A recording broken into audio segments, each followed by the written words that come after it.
Hey, what's up? This is Wilsfer with Abysmal Hymns, and I have Reza Mills back with me again. And as promised, we're going over the top five Tom Waits songs. And Tom Waits is like one of those artists that has such a broad range of different stuff that, you know, it's hard to pin him down necessarily. I mean, we kind of think of him as like vaudevillian, jazzy, bluesy oddity of sorts. Yeah. So yeah, I've kind of picked some songs that show a range of what he does, which is not just his kind of barroom graveling like a lot of people think of him as doing. Although he does a fair share of that, but he has a much wider range than people give him credit for. What are your thoughts on him? Yeah, absolutely. You know what? When it comes to Tom Waits, obviously he's got a very distinctive voice, both when he sings and when he talks. But for me, what I saw when people say to me, "Oh, Tom Waits," I say, "Yeah, the dude who's into the beat poets. He's basically Charles Bukowski if he was a musician." So it's all those sort of songs about bars and what have you. But as you rightfully point out, he did experiment much later on. Interestingly, he was signed to Asylum Records for a while, which seemed kind of a bit of an odd fit to me. It's all those really boring people on there, like the Eagles and Joni Mitchell and all that soft rock stuff. So, interesting addition to Asylum Records. Um, yeah, certainly, I really like him. And in fact, this was a really good opportunity for me doing this special to dig back into his catalogue because you sort of lose track with people or because you just get inundated by music, especially when you're in our position and we're Right, constantly right. viewing new stuff. It's easy to sort of, forget why you loved an artist in the first place that you used to listen to a lot. So, yeah, should be an interesting one, this. Cool. All right. Well, do you want to get us started? Yeah, certainly. So, I was gonna, as usual, I do the chronological thing. So, I've started us off with 1975's Nighthawks at the Diner, and I see that as like, 1975, obviously a big year for prog and everything. Now, I'm not going to say this is prog, obviously it isn't. But in terms of a concept album, I think there were like four sides of vinyl to this, like 18 songs, if I remember correctly. Right. And there's kind of a theme of sorts. Of course, the name of the album is inspired by that amazing painting by Edward Hopper. I think that's just called Nighthawks. And you really feel like when you're listening to this album that it's that sort of feel. And the number I've gone for is a track called I just love these titles he comes up with, especially early on. Eggs and Sausage brackets in a Cadillac with Susan Michelson. No idea what that means. But yeah, it's kind of like very spoken word, very sort of jazzy, and yeah, it kind of sums up this album altogether. You can just picture him with a black coffee. I don't even see him as someone who even eats, really. I just see him there with a Right. coffee and cigarette and just looking out the window, as indeed in that wonderful painting. Um, so yeah, for me, the two albums that came before this are fantastic, of course, but to me, this is the real start of his career. When he was getting away from, thankfully, the that boring old man Bob Dylan, getting away from some of that vibe and doing something that was a little bit more his own sort of identity and his own vibe. So yeah, that's my first choice. Right. I can see that. I think, there are some merits, and I'm gonna get probably into a few albums that are even earlier than that. Hmm. Um, but I think that his earlier stuff definitely you can hear his voice a lot more. You can hear, well, this guy can actually sing, where, when he started getting like a lot of people kind of caught on to him in the 90s Mm. after he had that cameo on the Primus song. Oh yeah, of course. So, it's just like, we've talked about it before, how there's always going to be something that introduces people, whether it was people getting into the Misfits or Killing Joke through Metallica, Sure. um, you know, that's always going to be an element. So, I mean, I don't think you can go wrong with any of his time periods. No, that's not me Some obviously slating of, the first two records, but yeah, I it's mean, what you representative. won't hear from me much is going to be like some of the stuff that sounds like a bunch of clowns, like opened up the back of their car and let a bunch of trombones kind of rumble out. But, Fair enough. where he kind of touches on like a Captain Beefheart feel. Yes, yeah, more of which later from me. Yeah. Okay. Cool. But yeah, I mean, anything from that era, I'm going to say is a great song. I am actually going to go with the first album. Okay. Yep. Um, and I'm not going to go necessarily with the expected, we're not big on doing the singles really. Um, but from closing time, I'm going to go with Virginia Avenue. Hmm. Just Yep. because I think it's like really raw, honest songwriting. And once again, it touches on that point where you can really kind of hear his voice, and it wasn't too like folky. No. I mean, I get where some of the songs kind of go in that more beatnik direction. Um, but yeah, Yeah. Yeah, absolutely. No, it's a good record, as I say. Obviously he was it was kind of more, I feel like this was an era where he was wearing his influences more on his sleeve. That's not a criticism at all from my perspective. I just think that obviously later on, he became a bit more distinctive. But obviously, it's a popular record. I think the Dreaded Eagles covered one of the songs on here. I'm sure even Bob Dylan turned out to be a fan, whatever. But yeah, good record. And yeah, got to start somewhere, right? And I think he yeah, also, yeah. an era where he was playing at the Troubadour, which, if anyone's listening who doesn't know what that club is, that was like the mecca for soft rock in the 70s. So he definitely skirted around there, but he was always more different, like a lot different to those guys. This was not Joni Mitchell, polite, whispered confessional stuff. This was like hard worn, hard boozing, sort of slightly edgy, I would Right, say. right. Yeah, Yeah, he was definitely not what was happening at the mainstream at that point in time. for sure. Cool. Yeah, good choice. Cool. All right, so I've skipped ahead a tiny bit and I've gone to a favorite album of mine, which is called Blue Valentine from 1978. And this was a really interesting record. I'll come to the song in a second, but I found the record really interesting because I feel like this was the start of him starting to get a slightly rougher sound than previously, and that's saying something for Tom Waits. And it's certainly, I'm just reading my notes here. From what I can see, the song that I've gone for basically is Romeo's Bleeding, and it's quite a catchy number, although it still has that harsher element to it. In fact, I'm wondering whether there's a movie of the same name, I think, if I remember correctly. I'm wondering if the movie got its name from this, but it's certainly, yeah, just just a lot harder sounding. It alters the instrumentation. He brings in electric guitar and keyboards, sort of dispensing with the strings. And I'm wondering whether that's influenced by that sort of punk scene that was existing at that time, if not necessarily directly, but indirectly by osmosis. So yeah, Romeo's Bleeding from one of my favorite records, Blue Valentine in 1978. Right. And I kind of do think that, the punk scene crosses, I mean, now more so, because Mm, there's that whole thing where punk rockers started picking up banjos, and thus you have people like Amigo the Devil, yeah. um, who are out and about now. But yeah, I mean, I think that there's always been a crossover. You can probably find them at, dive bars. There's going Mhm. to be some crossover. You get a mix of people, particularly in, Los Angeles. There's going to, Mm, that happens. So, I mean, I doubt he was running into Ross Williams, but, mm.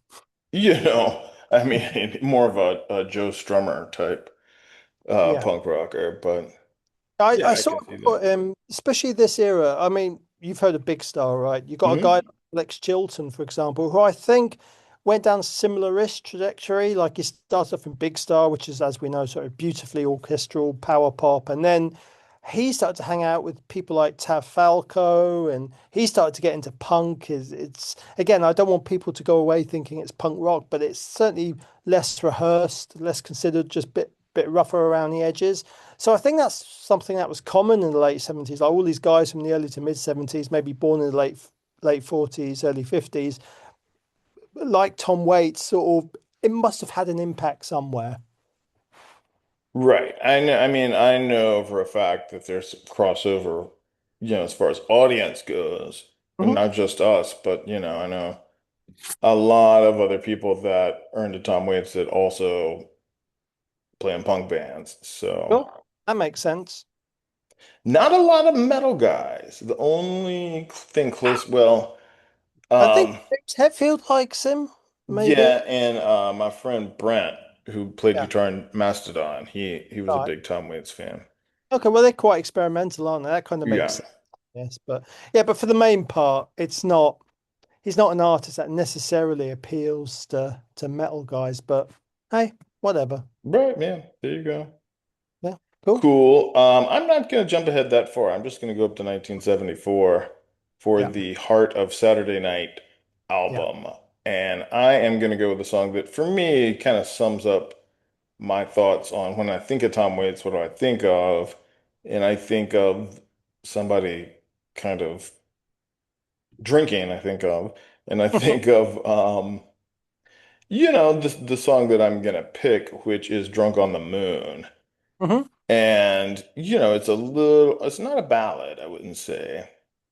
Um, it is a little loungy, a little jazzy, Yeah. more melancholy, but very like, and he's one of these singers that often is in character. And I think that you're starting to see him slip into character.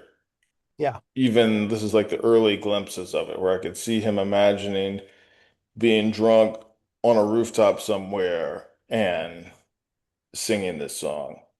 Hmm. So that's my pick.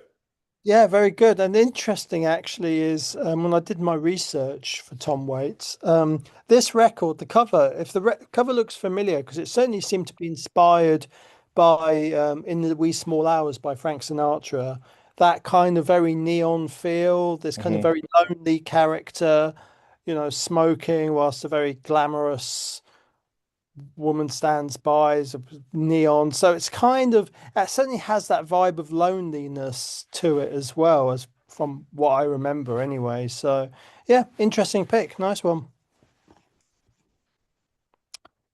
All right. Shall I take us next? Yeah, there you go. Nice one, man.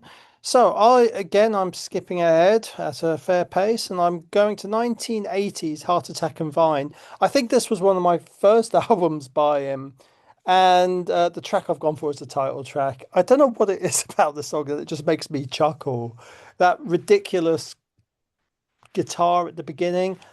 I mean, if you thought like Blue Valentine was him starting to loosen up a little bit, quote unquote, man, you ain't hearing nothing yet. And this is him really getting sloppy, but in a really kind of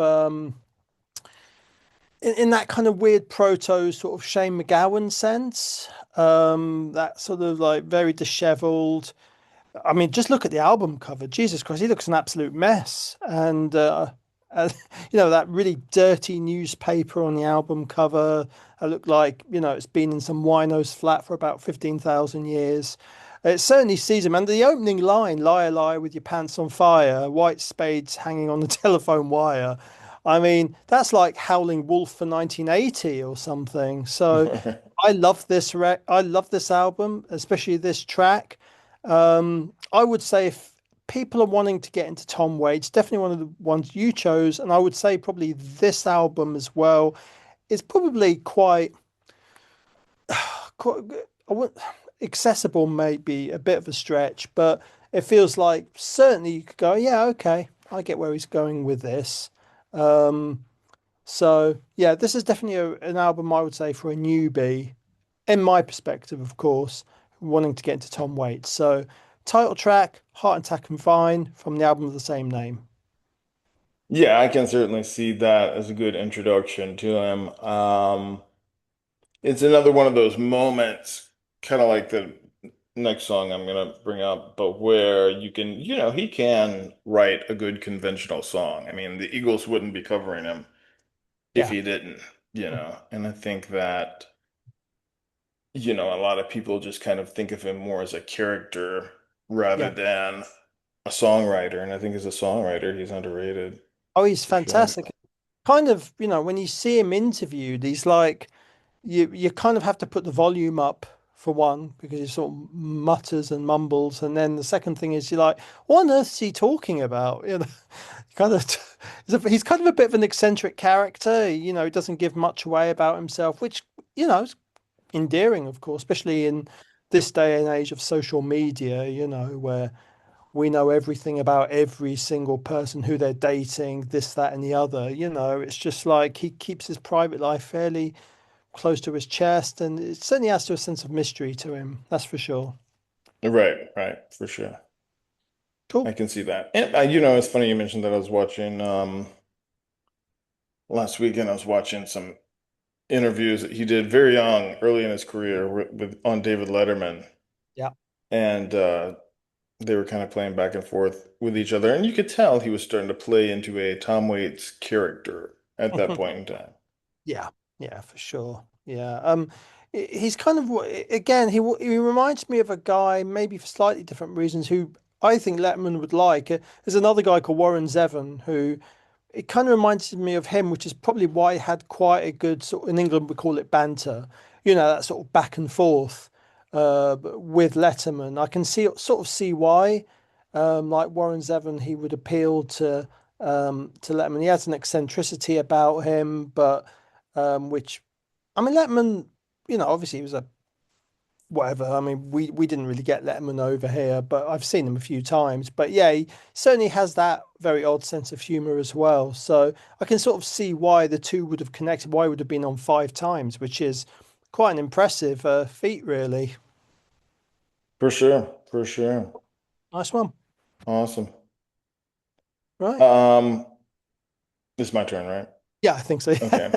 From what I remember. I Yeah. am so gonna go with a more I've stayed away from singles, but this song actually is a single, although there were two from this album.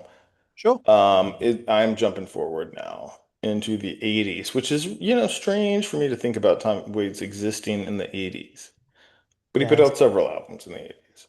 Sure. Um, this was the first album that he produced on his own. It Hmm. is Swordfish Trombones from 1983, and I am going with the song In the Neighborhood. Nice. Yeah. Um, just once again, like there's a distinct guitar riff that's doing something interesting. Um, the vocal is really cool. Um, and he's really singing, you know. Yeah. It's not just him kind of talking his way through stuff. So, Yeah. This is Tom really starting to go weird.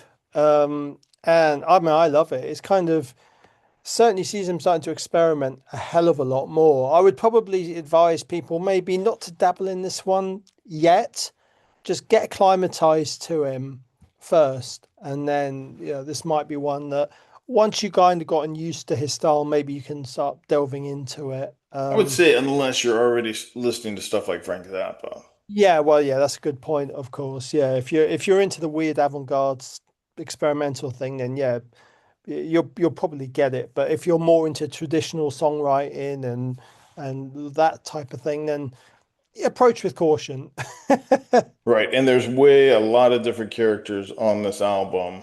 Hmm. As every song he kind of approaches a little bit differently, which is why this song kind of stands out because it's more straightforward than and accessible, I guess, than a lot of the songs on this album. And speaking of which, actually, that kind of ties in really nicely to my next choice because I've also gone for this record, Okay.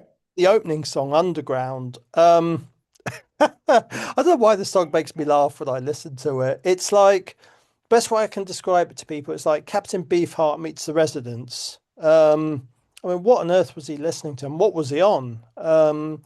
if you're into those artists, I'm certain that Primus were taking notes around this time.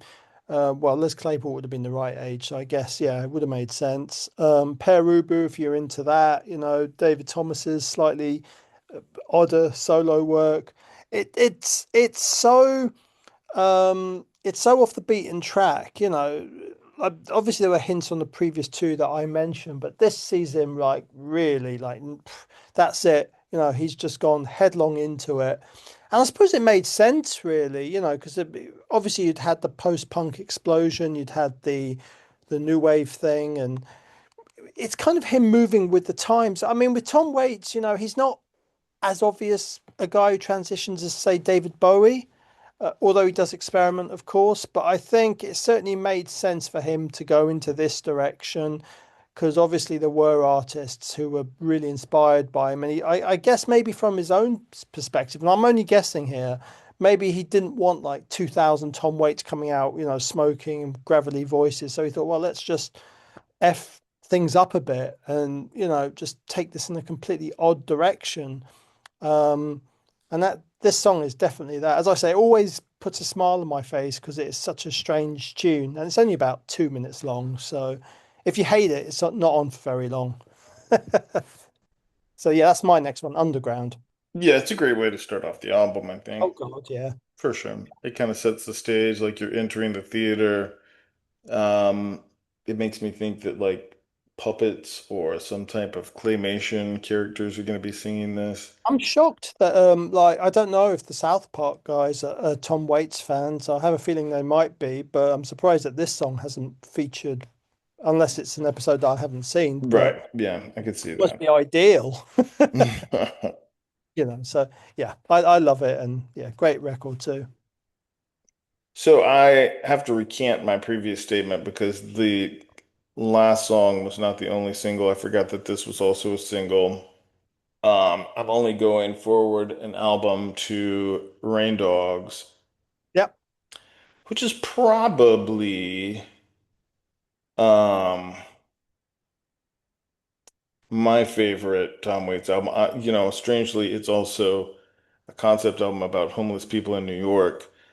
Mm. Um, but I am gonna go with the song "Hang Down Your Head," Hmm. which once again, I'm a sucker for good vocals. So if you give me a good vocal that has a lot of feeling to it, then I'm gonna go for it.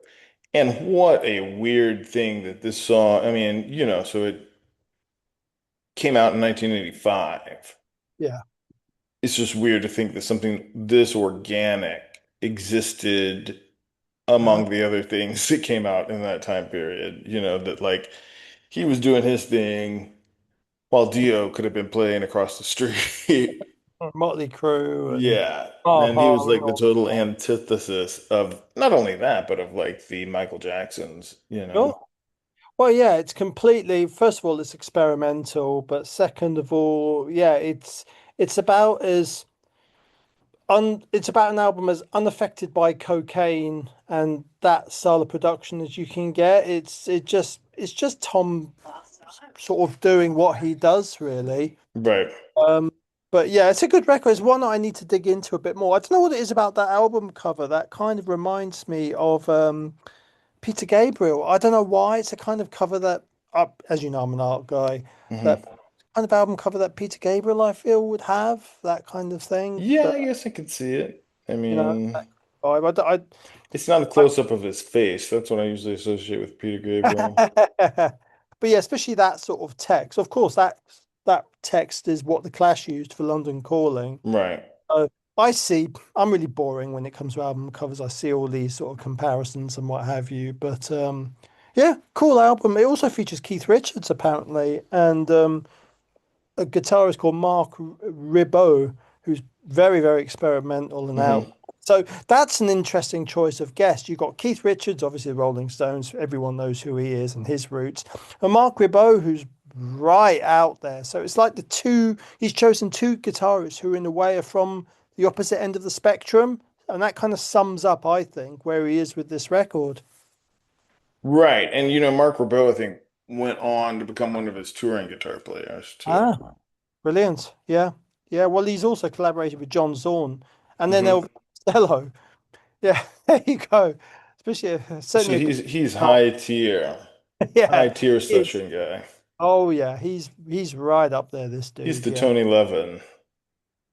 Yeah, absolutely. Yeah, it's fairly ubiquitous. Yeah, nice one, man. Cool. All Well, right. for my last choice, I've really skipped forward now, right up until 99. And I think you know what I'm going to go for. It's the album Mule Variations. And obviously 99 as a year, it saw like alternative metal, it saw new metal and all that kind of stuff. But the track I'm going to go for is pretty obvious. I do apologize to anyone listening who's a hardened Tom Waits fan for the obviousness of my choice, but I've gone for What's He Building? I think the first time I heard this song, I mean, it is like the most terrifying thing I think I've ever heard. Like, forget Saw and Hostel and all those silly movies. This is far scarier, the lyrics behind. I'm just going to look up the lyrics now. What the hell's he building in there? It's so sinister. There's no music. It's just like a bunch of weird ambience in the background. He has magazines, or what's in those magazines? Just nothing good, basically. Hmm. So yeah, I love this song. It's just creepy as hell, and uh, I probably would say it's not a. If you're going on a first date and you're bringing your interest, the person you're interested in round, don't play this song. Probably, probably not a good move. But if you just look at some of the lyrics with that hook light on the stairs, what's he building in there? I'll tell you one thing: he's not building a playhouse for the children. Really eerie, really creepy, really sinister, and it's for that reason I love this tune, and I think it's one of those songs in his catalogue where it's not just blues or him doing a jazzy thing, which I love. It's really genuinely, I think, one of the most unique songs he's put out, as far as I'm concerned. So again, an obvious choice, but one that I think needed highlighting. Yeah, it's a good one. I mean, that was one of the first songs I heard by Tom Waits. Yeah, I yeah. was like, I'm not sure about this. What is he building in there? You can definitely tell that. I'm wondering whether when he put that song together, well, and this album, I suppose, maybe it was him, like, because obviously it's a very dark record, and that song in particular, whether it was him trying to appeal to, well, people who are our generation, I guess, I would have been 20, maybe, no, you could self, whatever, but, from people from our sort of generation, trying to appeal to people who are like into alternative metal and the heavier things like, oh, let's put out a song that will appeal to these people. You know what I mean? I Yeah, don't, maybe not metal, maybe industrial. yeah, maybe. Yeah. Or heavier music Right. anyway. But yeah, maybe that was him just trying to update his sound again, like he did in the early 80s Well, with, he knew that he had been introduced to them, that audience, before when he did yeah. work with Primus. So, Yeah. Yeah. And this is him almost like, yeah, tipping the hat to the newer generation, I guess. right, I could see that. Yeah. Cool. Yeah. So that was my final choice. What's So he built? I'm not going to jump that late Okay. in his career. I'm going to keep it to about 1993. All right. And this is an interesting album. I'm picking The Black Rider, Yeah. which was based on a play written by William S. Burroughs. Hmm. And William S. Burroughs wrote the lyrics to the song that I picked. It was also an opera Mm, um, that, and both the opera and the play are about a guy who makes a deal with the devil to get some magic bullets. mm. And yeah, and I could uh William S. Burroughs obviously saw a parallel between the magic bullets and heroin, he said in interviews before.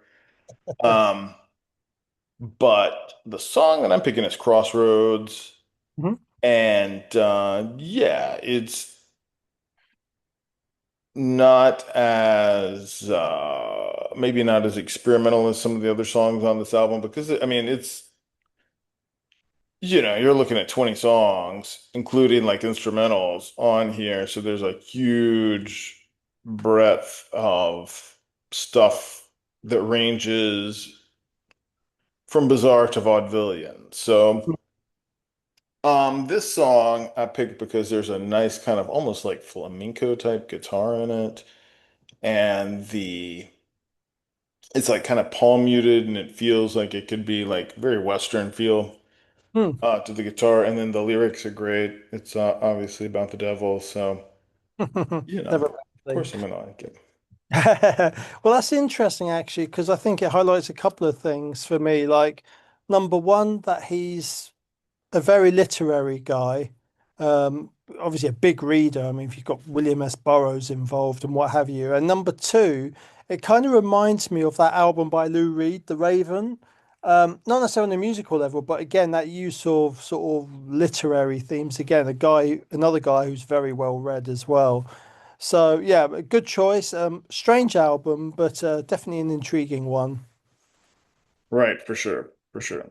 It's Cool. just that's one of the ones that once you've delved into some other stuff, I mean, you might want to even listen to Swordfish Trombones before that album, but It's for the hardcore Waitsian. Is that even a thing? Waits I fan. guess so, yeah. Wait, Waitian, Waitian. kind of Yeah. like Lynchian, Yeah. which Well, there's a yeah. similar feel, I I could was see just some gonna Tom say. Waits, David Yeah. Lynch crossover. Hang on. I know that obviously, and that's the other point about Tom Waits. He's obviously gone into acting, and he's collaborated, I think, maybe a couple of times with one of my favorite directors, Jim Jarmusch. Yep. He did Down by Law. I can't remember if he was in Night on Earth with Winona Ryder or not. I can't remember that one, but I know. What about the one? Hold on, I'm pulling up his filmography Sure. right now. There was a one where he played the devil. Um, Yes. I'm Yes. trying to think what that was. Obviously, he was in Renfield, he was in Wrist Cutters. Yep. Um, it was, let's see. So apparently he's in a couple movies coming out this year. Cool. Let's see. Apparently, he was in the film The The Game. Imaginarium of Dr. Parnassus. Yeah. That's a Yeah. Terry Gilliam movie. That's right. That, well, that makes total sense actually. Knowing Terry Gilliam and his weirdness as well. So yeah, He was in Coffee and Cigarettes, obviously. was he alongside Iggy Pop, wasn't he? Hmm. Yeah, that's a good one. Um, and he was in Night on Earth as well. Although no, he did the music. Sorry, he wasn't actually in it, but Yeah, I'm not seeing that one on here. that's good. I But think the he, only ones that I've seen The Fisher King. He was obviously in Dracula, the yeah, later version with Gary Oldman. he's been in some very, very good films. Right, Um, yeah. I mean, I guess he picks his projects he does. pretty wisely. Oh, that's right. He was in that's the last thing I saw him in was in that zombie movie, The Dead Don't That's a Die. great film. Yeah, I saw that. I actually saw that film when I And was that's flying Jim Jarmusch. in. Yeah, I saw that when I was flying from Detroit to Austin. Um, and yeah, I really enjoyed that. It's silly, but it's a lot of fun. Um, and I mean, that's the thing, just like his music, he's very selective. You're not going to see him in bloody Fast and the Furious Part 28 or something, are you? Right He now. Mm-mm. chooses things that are a little bit more No, interesting. I guess the Book of Eli is the closest thing I've seen him in that's like that sort of Hmm. explosion Hollywood movie. But even then, Gary Oldman, Denzel Washington, so it's not like he's with Steven Seagal, thank God. Right now. That Mm-mm. ridiculous man, he's actually with people who have got something about them. So yeah, smart guy in all senses. Right, for sure. For sure. He's managed his career wisely and made good choices along the way, very much kind of retaining his integrity. You can't say, oh, remember that album where Tom Waits really sold out? I don't think that That's one never happened. No, exists. no, And it that's a kind of goes into what we were talking about last week, Mhm. where we were talking about image Yep. and how image plays into things and the um age and that type. Well, I mean, he was born to get old. Yeah, Like he was. that I really was like young. He age looked just old. yeah. Yeah, I mean, he's definitely. I mean, it's kind of. I suppose here we call it smart casual in a way. It's kind of like, you know what I mean? Like he's not wearing a three-piece suit, but he's also not turning up in some scratty old t-shirt. He's kind of like pork pie hat or something, and he's got like this these threads. He's so he dresses like someone from the 40s, or maybe the 50s, I guess, more the beat thing. So he definitely has that. But yeah, he it's weird that he's never aged in the traditional sense, although he is obviously a lot older now. But you're right. I guess the diet of bourbon and cigarettes will do that Right, yeah. for Although years. I wonder how long, I think Tom Waits got sober. I'm not positive, but I want to say, because you know your liver can only take a beating Absolutely. um, for Certainly. so long. So 3 decades, actually. Yeah. Quit drinking in the early 90s, God. which I That's would not have guessed. yeah. He didn't quite go down the Chet Baker route. His first sober album was The Bone Machine. That's quite appropriate. Yeah. Yeah, so that's why it was so dark, you know. Yes. Sobriety. He Yeah. he went to AA and everything. Yeah, at least he survived, unlike poor old Chet Baker, who fell out a window. He actually made it. Right. So, yeah, cool. So there we go. And Tom wait, Waits been sober for 30 years. Gosh. yeah, and as I said at the start of the show, this has been a really good episode because it's got me back into his music. Not that I ever went off it, you just lose track sometimes. So, I've been really enjoying his catalog again. So, good suggestion. Sure. Yeah, yeah. You know, um, I think, I was thinking another sober person that we could probably cover, which was on one of my lists, would be Alice Cooper. Yep. Yeah, that's a great choice. All Yeah. right, so we'll shoot for Alice Cooper next time, kids. So totally different. Now we're gonna go with Total Image Yeah, I was and gonna say. Yeah, you less got organic, yeah, always selling out. you got a guy who shuffles on stage To a and guy that went on the Muppet Show. went completely the other direction. Yeah. Well, I love Alice Cooper. Yeah, so I'm happy to do that one. All Although right. my choices are going to be probably quite predictable in terms of the span of time, but it'll Oh, be I don't know. Yeah, I'll have some weird ones. fun. Because I like everybody's odd phase. Like I love Disco Sure. Kiss. I love Disco. um hair metal Celtic Frost. I Yeah. like if you're doing something weird, new wave Alice Cooper. So Surely you draw the line at St. Anger though. oh yeah, well, I don't I guess But Metallica had a odd sometimes it works, sometimes it doesn't, you yeah, know. that definitely didn't. That was a horrible New record. wave Iggy Pop is pretty good though. I like that in New Wave Iggy Pop. Yeah, I love Yeah. Soldier. That's a great I record. like blah blah blah. Yep. Good one, man. All Cool. right, well, cool. Well, we will see you guys next week for Alice Cooper.